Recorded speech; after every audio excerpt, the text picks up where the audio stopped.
야, 잔을 비워. 저 얇은 비닐, 천막을 뚫어버릴 기세로 쏟아지는 빗소리가 오늘따라 유난히 시끄럽게 들리겠지만 자네가 지금 내뱉고 있는 그 깊고 무거운 한숨 소리에 비하면 아무것도 아니야. 강남의 화려한 넌사인이 빗물에 번져 기괴한 형상을 만들고 있는 이 새벽 2시에 넥타이를 반쯤 풀어헤치고 구겨진 셔츠 차림으로 내 앞에 앉아있는 자네의 꼴을 보니 내가 10여 년 전 거울 속에서 마주했던 그 비참한 패배자의 눈동자가 떠올라 속이 뒤집힐 것 같으니까 일단 그 소주부터 목구멍으로 털어넣고 내 이야기를 들어. 자네는 아마 스스로를 대한민국 상위 20% 안에 드는 건실한 시민이자 꽤 괜찮은 남자라고 착각하고 있겠지만 내 눈에 비친 자네의 실체는 그저 고장난 감정 배설구이자 거대한 사회적 사기극에 휘말려 영혼까지 저당 잡힌 가여운 노예일 뿐이야. 명문 대학 졸업장에 대기업 사원증을 목에 걸고 남들이 부러워하는 연봉을 받으며 적당히 세련된 양복을 입고 다니는 자네의 겉모습은 그저 허울 좋은 포장지에 불과하고 그 속을 들여다보면 매일 밤 죄인처럼 고개를 숙인 채 누군가의 비위를 맞추기 위해 자신의 자존감을 땔감으로 태워버리는 잿더미만 남았다는 걸 자네도 뼈저리게 느끼고 있잖아. 퇴근길 지하철 차창에 비친 자네의 얼굴을 한 번이라도 제대로 들여다본 적이 있어. 그건 승리자의 얼굴이 아니라 도살장에 끌려가면서도 혹시나 주인이 먹이를 주지 않을까. 눈치를 살피는 늙은 소의 눈빛이야. 자네가 회사에서 상사의 부당한 지시를 참고 견디며 거래처의 갑질에 굽실거리고 회식 자리에서 탬버린을 흔들어가며 필사적으로 버티는 이유가 도대체 뭐야? 사랑하는 사람과 따뜻한 밥 한 끼를 먹고 주말이면 소파에 누워 평화롭게 넷플릭스를 보며 쉬고 싶다는 그 소박하고도 당연한 행복을 위해서였을 텐데 정작 현관문 앞에 서면 자네의 심박수는 급격하게 치솟고 도어락 비밀번호를 누르는 손가락은 미세하게 떨리며 띠리릭 소리와 함께 문이 열리는 그 순간부터 자네는 집이라는 안식처가 아니라 지뢰가 빽빽하게 매설된 전쟁터로 걸어 들어가는 보병처럼 온몸의 근육을 긴장시키게 되지. 현관을 들어서자마자 느껴지는 그 싸늘한 공기의 질감과 거실 한 구석에서 들려오는 날 선 침묵 혹은 왔어 라는 짧은 인사말 속에 숨겨진 뉘앙스를 해독하기 위해 자네의 뇌는 슈퍼컴퓨터보다 빠르게 회전하며 오늘 자네가 저질렀을지도 모르는 실수들을 리스트업하기 시작하는데 이것은 정상이 아니야. 이것은 사랑이 아니라 생존을 위한 처절한 눈치 게임이고 자네는 이 게임에서 단 한 번도 이겨본 적이 없는 만년 패배자로서 오늘도 패배를 확인사살 당하기 위해 제 발로 걸어 들어간 꼴이야. 자네가 소파에 엉덩이를 붙이기도 전에 오빠 우리 얘기 좀 해라는 말이 떨어지면 자네의 심장은 쿵하고 내려앉고 위장은 위액으로 요동치기 시작하는데 그 얘기라는 것은 대화나 소통이 아니라 자네를 피고석에 앉혀놓고 진행하는 일방적인 인민재판의 시작을 알리는 공습경보와도 같아. 주제는 언제나 사소하기 그지없는 것에서 시작되지. 빨래를 개는 방식이 마음에 들지 않는다거나 자네가 무심코 뱉은 말의 어조가 기분 나빴다거나 혹은 기념일에 예약한 식당의 분위기가 기대에 미치지 못했다는 식의 미세한 트집들이 도화선이 되는데 자네는 논리적으로 상황을 설명하고 오해를 풀려고 시도하지만 그 순간 자네는 이미 함정에 빠진 거야. 상대방은 자네의 논리나 팩트 따위에는 애초에 관심이 없고 오직 자네가 굴복하고 무릎 꿇는 그 모습을 원하기 때문이지. 자네가 아니 내 말은 그게 아니라라고 입을 떼는 순간 상대는 지금 나를 가르치려 드는 거야. 라거나 오빠는 항상 자기가 맞고 내가 틀렸다고 하더라라며 논점을 교묘하게 비틀어버리고 대화의 주제는 순식간에 현재의 문제에서 벗어나 3년 전 자네가 술에 취해 늦게 들어왔던 날이나 작년 여름 휴가 때 자네 어머니가 했던 섭섭한 말들 그리고 자네 친구들이 마음에 안 든다는 식의 과거사로 무한 확장되는데 이것은 마치 꼬리에 꼬리를 무는 뱀처럼 끝이 없는 미로와 같아서 자네가 아무리 방어하려 해도 도저히 빠져나갈 구멍을 찾을 수 없게 만들어. 이것이 바로 저들이 구사하는 전형적인 골대 옮기기 전술이야. 자네가 간신히 공을 몰고 골대 앞까지 가면 저들은 골대를 저만치 뒤로 옮겨버리고, 자네가 다시 쫓아가면 이번에는 골대를 아예 경기장 밖으로 던져버리면서 네가 골을 못 넣는 건 내 능력이 부족해서야 라고 비난하는데, 이 지독한 불공정 게임 속에서 자네는 서서히 미쳐가는 거지. 더욱 끔찍한 것은 이 사회가, 미디어가, 그리고 자네가 보고 자란 교육 환경이 이 모든 부조리를 남자인 자네가 감당해야 할 당연한 몫이라고 세뇌해왔다는 사실이야. 텔레비전을 틀어봐. 드라마 속 남자 주인공들은 여자가 소리를 지르고 물건을 던지고 뺨을 때려도 묵묵히 그 자리에 서서 미안해, 내가 더 잘할게 라고 말하며 포용하는 것을 진정한 사랑이라고 포장하고, 예능 프로그램에서는 남편이 아침밥을 차려주지 않거나 기념일을 챙기지 못하면 천하에 죽일 놈으로 몰아가면서 아내가 남편의 용돈을 쥐꼬리만큼 주거나 취미생활을 쓰레기 취급하는 것은 현명한 내조나 귀여운 투정으로 희화화하며 낄낄거리고 있어.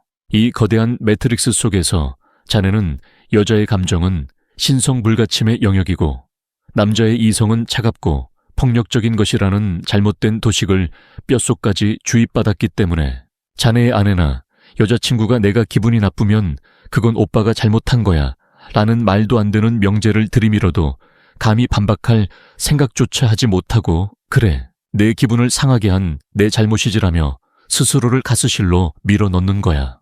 이것은 명백한 정서적 학대이고 지능적인 심리 조작이지만 자네는 그것을 배려라고 착각하고 져주는 게 이기는 것이라는 패배자의 자위를 하며 하루하루를 연명하고 있는데, 자네가 밖에서 아무리 유능한 인재로 인정받고 부장님 소리를 들으며 조직을 이끌어가면 뭐하나, 집에만 들어오면 감정 쓰레기통이 되어 온갖 히스테리를 받아내고 죄인처럼 눈치를 보며 베란다 구석에서 쪼그려 앉아 담배나 피우는 신세인데, 그게 과연 남자의 삶이라고 할 수 있어?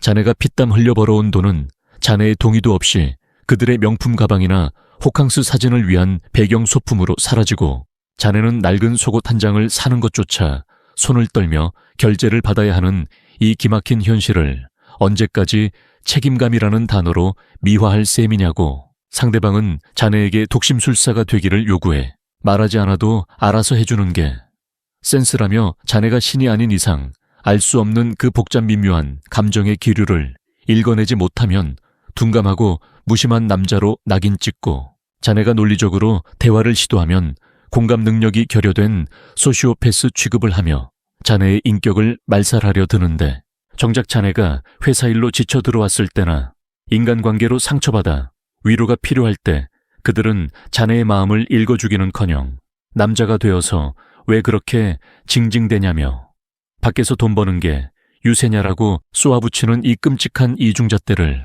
자네는 왜 분노하지 않고 견디고만 있는 거야. 자네가 소리를 지르면 폭력이고 그들이 소리를 지르면 스트레스 해소이며, 자네가 침묵하면 무시하는 것이고 그들이 침묵하면 상처받은 것이라는 이 기울어진 운동장에서 자네는 영원히 승리할 수 없는, 아니 승리해서는 안 되는 존재로 규정지어졌어. 자네는 그저 돈을 벌어오는 기계, 감정을 받아주는 샌드백, 필요할 때만 찾는 ATM 기기, 그리고 사회적으로 번듯한 가정을 연출하기 위한 엑스트라 배우로 전락해버렸는데, 자네의 영혼은 이미 너덜너덜해져서 회복 불가능한 상태로 치닫고 있는데도 자네는 여전히 내가 조금만 더 참으면, 내가 조금만 더 잘하면 언젠가는 알아주겠지 라는 헛된 희망을 붙잡고 스스로를 갉아먹고 있으니 이 얼마나 통탄할 노릇이야. 자네가 지금 겪고 있는 그 고통은 단순한 부부싸움이나 연애의 트러블이 아니라 자네라는 한 인간의 존엄성이 조직적으로 파괴되고 있는 과정이라는 것을 직시해야 해. 자네는 사랑을 하고 있는 게 아니라 착취를 당하고 있는 것이고, 가정을 꾸린 게 아니라 수용소에 갇힌 것이며, 파트너와 함께 사는 게 아니라 상전과 하인의 관계를 맺고 있다는 그 불편하고도 잔인한 진실을 인정하지 않는다면 자네는 죽을 때까지 그 지옥에서 벗어날 수 없어. 이야, 잔을 비웠으면 이제 안주를 씹을 차례야. 자네가 아무리 서울대 법대 수석 졸업생처럼 논리정연한 변론을 준비하고 육하원칙에 입각해 상황을 설명하려 애써봤자 이 기이한 법정에서는 단 한 번도 승소 판결을 받아내지 못할 텐데. 그 이유는 애초에 이 게임의 룰 자체가 자네의 필패를 전제로 설계된 거대한 사기 도박판이기 때문이야. 자네는 사랑이라는 이름으로 포장된 이 관계 속에서 이성과 상식이 통하는 공정한 대화가 가능할 거라고 순진하게 믿고 있겠지만, 사실 자네가 상대하고 있는 것은 문명사회의 합리적인 파트너가 아니라 기분이 곧 헌법이자 내 감정이 곧 우주의 진리라고 믿는 절대 권력의 독재자라는 사실을 깨닫지 못하면 자네는 영원히 그 진흙탕에서 허우적거릴 수밖에 없어. 자네가 겪고 있는 그 만성적인 답답함과 화병은 단순히 성격 차이에서 오는 사소한 마찰이 아니라 현대사회가 남성에게 강요하는 세 가지 치명적인 독소 조항, 즉 독심술의 의무와 감정의 절대성, 그리고 이중잣대의 폭력이라는 삼중 족쇄 때문이라는 걸 알아야 해. 첫 번째, 독소 조항은 그들이 자네에게 끊임없이 초능력자가 되기를 요구한다는 점인데, 오빠, 오늘 무슨 날인지 몰라. 혹은 내가 왜 화났는지 진짜 몰라서 물어라는 식의 질문은 자네의 기억력을 테스트하는 단순한 퀴즈가 아니라 자네의 충성심을 확인하고 죄책감을 심어주기 위해 고안된 사상 검증용 덫이야. 자네가 신이 아닌 이상 상대의 머릿속을 엑스레이처럼 훤히 들여다볼 수는 없는 노릇이고, 인간관계에서 원하는 것이 있거나 서운한 점이 있으면 명확한 언어로 표현하고 조율하는 것이 성숙한 성인의 태도임에도 불구하고 그들은 말하지 않아도 알아서 해주는 것을 사랑의 척도로 규정하고, 자네가 그것을 완벽하게 수행하지 못하면 사랑이 식었다거나 센스가 없다며 가차없이 비난의 화살을 쏘아대지. 이것은 명백한 유아적 퇴행이자 자기중심적 나르시시즘의 발로지만, 자네는 그래, 내가 더 세심하게 신경 썼어야 했는데 라며 스스로를 자책하고 스마트폰 캘린더를 뒤지며 식은땀을 흘리는 꼴이니 이게 노예 계약이 아니면 도대체 뭐란 말이야. 자네가 업무 스트레스로 머리가 터질 것 같은 날에도 그들의 기분을 맞추기 위해 눈치를 살피며 저녁 메뉴 하나 고르는 것조차 벌벌 떠는 그 모습이 과연 정상적인 연인의 모습이라고 생각하나. 두 번째, 독소 조항은 더욱 악질적이고 파괴적인데 바로 감정의 절대성이라는 거야. 자네가 명백한 사실과 증거를 가져오면 그들은 기분이라는 무기를 꺼내들어 자네의 사실을 무참히 짓밟아 버리는데, 자네가 아니 카드 명세서를 보면 알겠지만 그건 오해고 나는 업무상 미팅을 했을 뿐이야 라고 구체적인 증거를 들이밀어도 돌아오는 대답은 그래서 그게 중요해. 오빠 태도 때문에 내가 지금 기분이 나쁘잖아 라는 식의 논리 파괴지. 이 기괴한 세계관에서는 사실 관계의 진위가 중요한 게 아니라 그녀가 기분이 나쁘다는 그 현상 자체가 자네가 유죄라는 결정적인 증거이자 판결문이 되는 거야. 자네가 아무리 결백해도 상대방이 상처받았다고 느끼면 자네는 가해자가 되는 것이고, 자네가 아무리 논리적으로 옳아도 상대방이 울음을 터뜨리면 자네는 피도 눈물도 없는 냉혈한으로 낙인 찍히는 이 기막힌 구조 속에서 정상적인 대화는 불가능하고 오직 무조건적인 항복과 석고대죄만이 유일한 탈출구가 되는데, 이것을 사회학적인 용어로 심리적 지배라고 부르지만 자네는 그것을 저주는 미덕이라고 착각하며 스스로의 영혼을 갉아먹고 있어. 마지막 세 번째, 이중잣대의 폭력은 자네의 자존감을 가장 비참하게 난도질하는 주범이야. 미디어와 사회는 여성이 남성에게 소리를 지르고 뺨을 때리고 물건을 집어던지는 행위를 걸크러쉬나 사이다 혹은 스트레스 해소라며 유쾌하게 소비하거나 용인하지만, 반대로 남성인 자네가 똑같이 행동한다면 자네는 그 즉시 사회적으로 매장당하고 뉴스 사회면을 장식하는 잠재적 범죄자가 될 거야. 아내가 남편의 유일한 낙인 게임기를 욕조에 처박거나 아끼는 피규어를 갖다 버리는 영상은 예능 프로그램에서 철없는 남편 참교육이라며 깔깔대고 웃는 소재로 쓰이지만, 남편이 아내의 명품 가방에 흠집이라도 낸다면 가정폭력 상담 전화가 빗발치고 천하의 쓰레기 취급을 당할 것이 뻔한데, 자네는 이런 기울어진 운동장 위에서 숨조차 제대로 쉬지 못한 채 여자는 감성적이니까 남자가 이해해야지 라는 세뇌된 문구만을 되뇌며 스스로의 입을 틀어막고 있지. 자네가 회사에서 겪은 부당한 대화에 대해 하소연하면 남자가 되어서 찌질하게 왜 그래? 라고 핀잔을 듣지만 그녀가 직장 상사 욕을 할 때 자네가 맞장 굳혀주지 않으면 공감 능력이 없다며 매도당하는 현실. 자네의 고통은 묵살당하고 그녀의 짜증은 숭배받아야 하는 이 기형적인 관계가 과연 정상인가?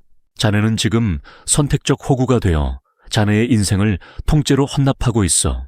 자네가 밖에서 뼈 빠지게 일해서 벌어온 돈은 우리 돈이고 그녀가 번 돈은 그녀의 돈이 되는 기적의 셈법 앞에서도 자네는 침묵하고 주말 아침 늦잠을 자고 싶은 자네의 욕망은 게으름으로 치부되지만 브런치를 먹으러 가고 싶은 그녀의 욕망은 트렌디한 라이프 스타일로 포장되는 현실 앞에서 자네는 아무 말 없이 운전대를 잡고 내비게이션을 찍을 뿐이지.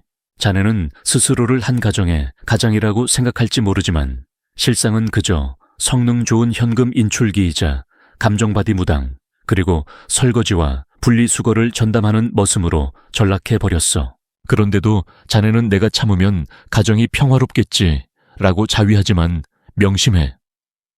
그 평화는 자네의 시체 위에 세워진 가짜 평화일 뿐이고 자네가 무너지는 순간 그 평화는 신기루처럼 사라질 거야. 자네가 지금 느끼는 그 만성적인 피로감과 원인을 알 수 없는 무기력증은 단순한 과로가 아니라 자네의 영혼이 서서히 질식해가고 있다는 마지막 구조 신호라는 것을, 이 잔인한 진실을 뼈아프게 직시해야 비로소 이 지옥도에서 탈출할 수 있는 신락 같은 희망이라도 보일 테니까. 이제 인정의 자네는 피해자고 착취당하고 있으며 이대로 가면 자네의 인생은 아무런 흔적도 없이 사라질 것이라는 사실을. 이야, 이제 그 억울함에 치를 떨며 손에 쥐고 있던 소주잔을 바닥에 내동댕이 치고 싶겠지만 진정하고 흔들리는 자네의 동공을 고정시켜 내 눈을 똑바로 봐. 내가 자네에게 이토록 잔혹하고 불편한 진실을 들이민 것은 자네가 세상의 모든 여자를 혐오하는 괴물이 되거나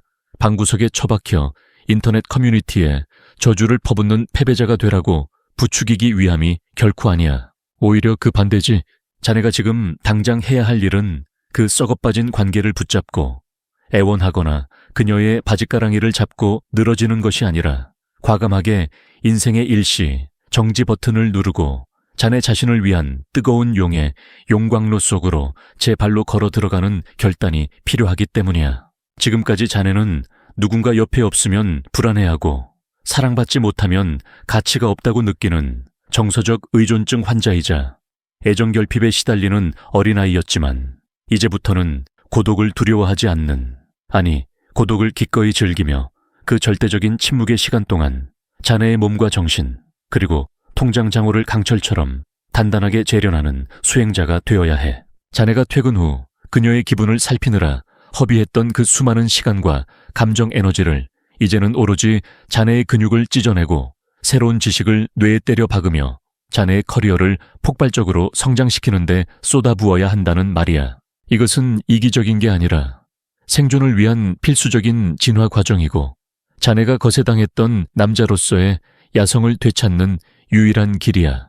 자네가 헬스장에 가서 쇠질을 할 때 느껴지는 그 근육의 파열음과 고통은 자네가 살아있음을 증명하는 신호이자 자네의 나약한 정신을 태워버리는 정화의 불꽃이야. 땀방울이 바닥에 떨어지는 그 순간마다 자네를 옥죄던 가스라이팅의 기억들이 하나씩 씻겨 내려갈 것이고 무거운 중량을 들어 올릴 때마다 자네의 자존감 또한 중력에 저항하며 솟구쳐 오를 테니 더 이상 그녀의 카카오톡 프로필 사진이 바뀔 때마다 심장이 내려앉는 짓 따위는 멈추고 거울 속에 비친 자네의 등 근육이 갈라지는 모습에 희열을 느껴야 해. 그것이 바로 자네가 통제할 수 있는 유일한 세상이고 배신하지 않는 유일한 결과물이니까. 또한 자네는 지식의 칼날을 갈아야 해. 퇴근하고 넷플릭스나 보며 시간을 죽이는 대신 서점에 가서 경제학과 심리학 그리고 철학책을 읽으며 세상을 움직이는 진짜 원리를 깨우치고 자본주의라는 정글에서 포식자가 될 수 있는 날카로운 발톱을 길러야 한다고. 돈이라는 것은 단순히 그녀에게 명품백을 사주기 위한 조공품이 아니라 자네가 싫은 것을 싫다고 말할 수 있게 해주는 자유의 티켓이자 자네의 시간을 자네 마음대로 쓸 수 있게 해주는 권력의 원천이라는 사실을 뼈저리게 자각해야 해. 기억해, 자네의 인생은 누구나 들어와서 흙발로 짓밟고 쓰레기를 버리고 갈 수 있는 무료 공원 벤치가 아니라 함부로 범접할 수 없는 견고한 선기자 요새여야만 해. 지금까지 자네는 외로움이 두려워 성문을 활짝 열어놓고 제발 나를 사랑해줘 라고 구걸하며 입장료도 받지 않고 아무나 들여보냈기 때문에 지금 이 꼴이 된 거야. 이제 그 성문을 굳게 닫아 걸고 쇠사슬로 묶어버린 뒤 성문 앞에 10m짜리 거대한 경고문을 세워 이제부터 자네의 인생이라는 성 안으로 들어오기 위한 입장료는 과거보다 10배 아니 100배는 더 비싸졌다고 천하에 선포해. 그 비싼 입장료에 화폐 단위는 다이아몬드나 외제차가 아니라 바로 평화와 존중이야. 자네가 아무리 외로워 사무쳐도 상대가 아무리 절세미인이라 해도 그녀가 자네의 삶의 평온함을 가져다 주지 않고 자네의 피땀 어린 노력을 존중하지 않는다면 그 성문은 절대로 열리지 않을 것이라는 서슬 퍼런 기준을 세워야 해. 자네가 집에 들어왔을 때 전쟁터의 긴장감이 아니라 안식처의 포근함을 줄 수 있는 여자. 자네가 밖에서 치열하게 싸우고 돌아왔을 때 자네의 상처를 보듬어주고 당신은 최고야 라고 말해줄 수 있는 여자. 자네의 비전에 공감하고 함께 미래를 건설할 수 있는 동반자. 그런 여자만이 자네의 곁에 머물 자격이 있다는 것을 뼛속 깊이 새기고 타협하지 말아야 한다고. 이것이 바로 왕의 마인드셋이야. 왕은 자신의 영토가 시끄러워지는 것을 용납하지 않고 자신의 권위가 훼손되는 것을 참지 않으며 자신의 백성인 스스로의 마음을 최우선으로 보호해. 자네가 이 기준을 세우는 순간 많은 여자들이 오빠 변했어 라거나 이기적이야 라며 자네를 비난하고 떠나겠지만 두려워하지 마. 그것은 자네의 성벽이 튼튼해지고 있다는 증거이자 자네의 인생에서 불필요한 불순물들이 걸러지고 있다는 청신호니까. 진짜 힘은 남을 지배하고 소리치는 데서 오는 게 아니라 원하지 않는 상황에서 언제든 침묵하며 아니요 라고 말하고 자리를 박차고 일어날 수 있는 능력에서 나오는 거야.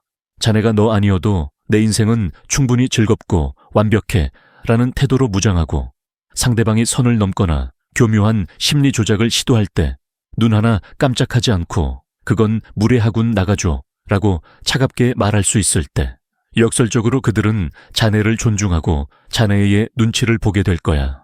왜냐하면 여자들은 본능적으로 자신보다 약하고 의존적인 남자에게는 잔인할 정도로 냉정하지만 자신보다 강하고 독립적인, 그래서 언제든 떠날 준비가 되어 있는 남자에게는 매력을 느끼고 본능적으로 따르고 싶어 하기 때문이지. 자네가 이 고독의 터널을 통과하고 나면 자네의 눈빛은 달라져 있을 거야. 예전처럼 누군가의 사랑을 갈구하는 굶주린 들개의 눈빛이 아니라 자신의 영토를 유유히 거니는 사자의 여유로운 눈빛을 갖게 될 것이고, 그때가 되면 자네는 여자를 찾으러 다닐 필요가 없어. 꽃이 만개하면 벌과 나비가 모여들듯이 자네가 높은 가치를 지닌 남자가 되면 자네의 기준에 부합하는 수준, 높은 여자들이 자연스럽게 자네의 성문 밖에서 입장을 기다리게 될 테니까.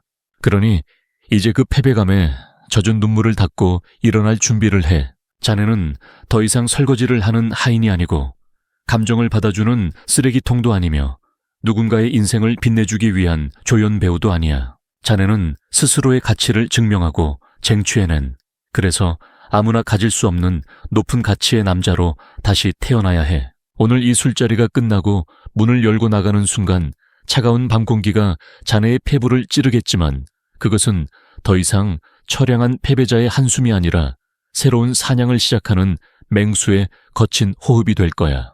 자네의 인생을 되찾아 그리고 단단해져 세상은 자네가 무릎 꿇고 빌 때가 아니라 고개를 쳐들고 당당하게 걸어갈 때 비로소 길을 비켜줄 테니까.